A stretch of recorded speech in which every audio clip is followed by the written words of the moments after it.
Bien, la FIPA, c'est la Fondation Innovation pour les apprentissages. Elle rassemble 17 grandes entreprises françaises particulièrement investies dans le développement de la formation en alternance.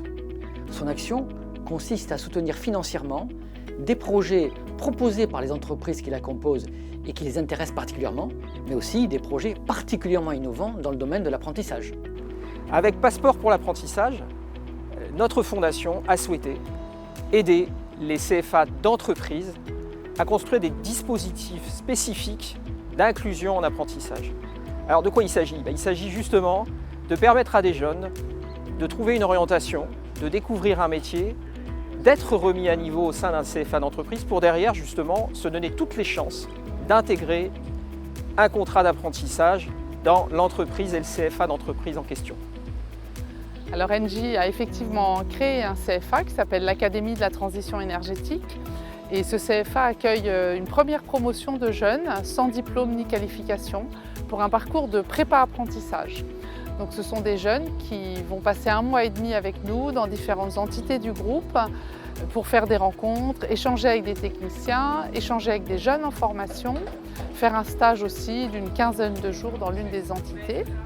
Et l'idée, c'est de découvrir le groupe Engie, découvrir les métiers et pourquoi pas de rentrer en apprentissage à partir de la rentrée prochaine. Moi, en tout cas, j'espère bien de rentrer dans cette boîte-là, chez Engie, en CFA, pour apprendre et mieux comprendre les techniques. Moi, Engie, c'est le métier qu'il me faut parce que moi, je suis curieux de base. J'aime approfondir les choses. Dans le cadre du développement de nos centres de formation, on a trouvé très judicieux de pouvoir intégrer ce programme de manière à recruter en amont, à commencer à initier au métier que nous préparons et à avoir en prépa apprentissage et après en apprentissage des jeunes qui étaient motivés, formés et sur lesquels on avait identifié des envies d'aller vers ces métiers-là. Pendant 1 an, j'ai beaucoup galéré à trouver une école, un BTS. J'ai cherché énormément de formations, mais malheureusement, la chance n'a pas été de mon côté. J'ai pas pu poursuivre mes études et je suis là finalement tombé sur une prépa apprentissage en MUM pour être manager des unités marchandes. C'est incroyable parce que il y a un moment, je ne croyais plus en moi. Je me disais j'étais plus capable de rien faire ou quoi. Et finalement, ils nous apprennent à nous comporter, à nous tenir, à revaloriser ce qu'on avait déjà en nous, mais qu'on avait peut-être oublié.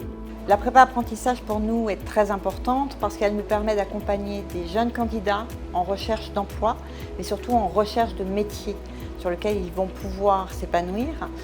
Je prends le commerce international par exemple. On a souvent une idée de ce qu'est le commerce international et on ne sait pas réellement quelles sont les activités qui peuvent se cacher derrière ce mot commerce international. Avec cette prépa, ça me permettrait du coup d'avoir des bases plus solides dans mon entrée l'année prochaine en BTS commerce international. De la connaissance de soi et des ateliers CV et des recherches aussi de stages. Vu qu'à la fin de la prépa apprentissage, on a un stage, ça permet de découvrir un peu le secteur dans lequel on va se plonger et d'acquérir des compétences et des bases peut-être un peu plus solides pour commencer l'alternance. Du coup, je trouve que c'est un vrai plus. Voilà.